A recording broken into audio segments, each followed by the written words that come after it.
Soy el padre Gonzalo Ruiz, misionero en Italia. Evangelio del día 5 de abril del año 2022, martes de la quinta semana de Cuaresma. Jesús les dijo otra vez: Yo me voy y vosotros me buscaréis, y moriréis en vuestro pecado. A donde yo voy, vosotros no podéis ir. Los judíos se decían: ¿Es que se va a suicidar? Pues dice: A donde yo voy, vosotros no podéis ir. Él les decía: Vosotros sois de abajo, yo soy de arriba. Vosotros sois de este mundo, yo no soy de este mundo. Ya os he dicho que moriréis en vuestros pecados, porque si no creéis que yo soy, moriréis en vuestros pecados. Entonces le decían: ¿Quién eres tú? Jesús le respondió: Desde el principio, lo que os estoy diciendo. Mucho podría hablar de vosotros y juzgar, pero el que me ha enviado es veraz, y lo que le he oído a él es lo que hablo al mundo. Ellos no comprendieron que les hablaba del Padre.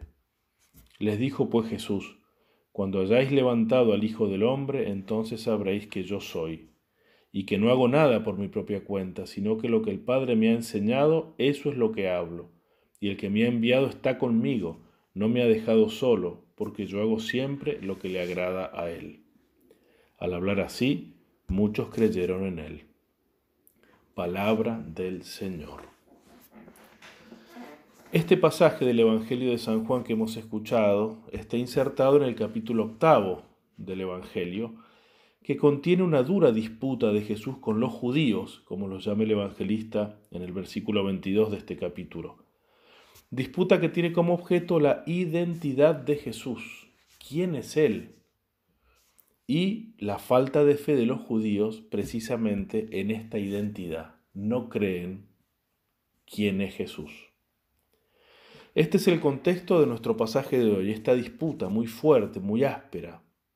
Como es un pasaje muy denso de contenido, diremos que son tres las verdades que se van mencionando de distintas maneras. Primero, la incredulidad de los judíos respecto a Jesús, que llegará al punto de que ellos matarán a Jesús, y Jesús se los dice ya en este pasaje. Segundo, el objeto de esta incredulidad, es decir, la identidad de Jesús, quién es Él. Y tercero, y en unión con esta identidad de Jesús, la unidad que Él tiene con el Padre, es decir, su ser Dios como el mismo Padre es Dios. Estas son las verdades que se van como revelando y que Jesús va diciendo de distintas maneras en este pasaje que hemos escuchado y a lo largo del capítulo 8. Todo el Evangelio de San Juan en realidad está marcado por esta disputa de Jesús con los judíos.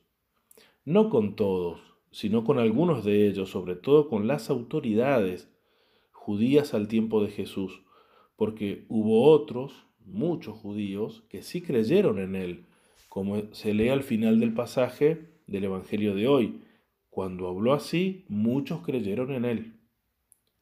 Y esta incredulidad de gran parte del pueblo elegido está ya mencionada desde el prólogo del Evangelio de San Juan. Dice el evangelista: la luz, es decir, Jesucristo, el Verbo encarnado, la luz vino a las tinieblas, pero las tinieblas no la recibieron. Vino en el mundo, pero el mundo no lo conoció. Vino a los suyos, pero los suyos no lo recibieron. Y también en el prólogo se menciona, en cambio, los que sí creerían en él. En cambio, dice San Juan, a los que la recibieron, a la palabra encarnada, les dio el poder de llegar a ser hijos de Dios a los que creen en su nombre. Bueno, en el Evangelio de hoy, nuestro Señor Jesucristo comienza diciéndoles que ellos lo matarán a Jesús. Es decir, que Él se va a ir, pero se refiere a su muerte. Yo me voy y vosotros me buscaréis y moriréis en vuestro pecado. A donde yo voy, vosotros no podéis ir. Se refiere Jesús a su muerte, que será a manos de ellos, será un pecado que cometerán los judíos. Ellos buscan matarlo y están empecinados en eso. Por eso les dice: moriréis en vuestro pecado, porque están empecinados. Pero además, Jesús les abre la perspectiva de salvación de la cruz, diciendo que Él con su muerte irá a otro lado, a donde ellos no pueden seguirlo, no pueden ir. Y lo dice de modo absoluto: ellos no pueden seguirlo porque morirán en su pecado. Algo semejante dirá Jesús a los apóstoles en la última cena, en el capítulo 13 de San Juan, y de modo particular lo dirá también a Pedro, pero diciéndoles que ellos sí irán a ese lugar más tarde. A donde yo voy no puedes seguirme ahora, me seguirás más tarde. Porque lo seguirán después de la propia muerte, de la muerte de cada uno. Porque Jesús va para prepararnos un lugar, dice en la última cena, para que donde esté yo, estéis también vosotros. Es decir, mientras que para los que rechazan a Jesús se cierran las puertas del cielo, moriréis en vuestro pecado, esas puertas se abren para los que creen en Él y se hacen sus discípulos, para que donde esté yo, estéis también vosotros, y vuestro gozo sea completo, es decir, por toda la eternidad. Jesús además en este texto les da a los judíos la explicación de la imposibilidad que tienen ellos de ir al cielo, de seguirlo al cielo, porque no creen en Él, porque no lo pueden entender, porque ellos pertenecen a la tierra, y como pertenecen a la tierra, aman las cosas de la tierra más que las cosas de Dios, y son carnales, y no pertenecen al cielo, y por eso no irán al cielo. Él les decía, vosotros sois de abajo, yo soy de arriba. Vosotros sois de este mundo, yo no soy de este mundo. Esa es la razón por la cual ellos no lo conocen, porque no creen en Él. Es la razón por la cual terminan odiándolo, porque Él no es de este mundo. Y es la razón por la cual también odiarán a los discípulos de Jesús. Jesús lo dirá en la última cena. Si el mundo os odia, sabed que primero me ha odiado a mí. Si fuerais del mundo, el mundo amaría lo que es suyo, pero como no sois del mundo, el mundo os odia. Esa carnalidad es la que hace incapaz de creer en Jesús.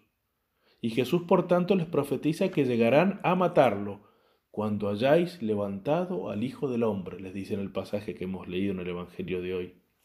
En otros varios pasajes Jesús habla en el Evangelio de San Juan de ese ser levantado, de su exaltación, que es su muerte en la cruz, cuando fue levantado en la cruz. Se puso entre el cielo y la tierra, levantado. Pero en todos esos otros pasajes el verbo está en voz pasiva. Por ejemplo, Jesús dice en otro lugar, cuando yo sea levantado sobre la tierra, atraeré a todos hacia mí. Es lo que se llama, en la exégesis bíblica, un pasivo teológico, es decir, una obra que cumplirá Dios, cuando yo sea levantado. Lo harán también los hombres, pero está detrás la mano de Dios. En cambio aquí Jesús se los dice en voz activa, cuando ustedes hayan levantado al Hijo del Hombre. Cuando ustedes, es decir, les está profetizando que ellos van a llegar incluso al deicidio, a matarlo por esa incredulidad que los llevará al odio y al rechazo. Y Jesús entonces les hace explícito quién es Él, a quien están rechazando. Dos veces en este pasaje, y otra vez lo hará al final del capítulo 8 de este mismo capítulo, Jesús se atribuye la expresión yo soy, en griego ego eimi. Dice así, ya os he dicho que moriréis en vuestros pecados, porque si no creéis que yo soy, moriréis en vuestros pecados. Más adelante, cuando hayáis levantado al Hijo del Hombre, entonces sabréis que yo soy. Y al final del capítulo, en verdad os digo, antes de que Abraham existiera, yo soy. Con esta expresión, Jesús se aplica a sí mismo el nombre propio de Dios, que el Señor había revelado a Moisés en el monte Sinaí, en Éxodo, capítulo 3, versículo 14, cuando Moisés le pregunta el nombre. ¿A qué le diré al faraón que quién me envía? Y Dios le dice, el que es. Yo soy el que soy.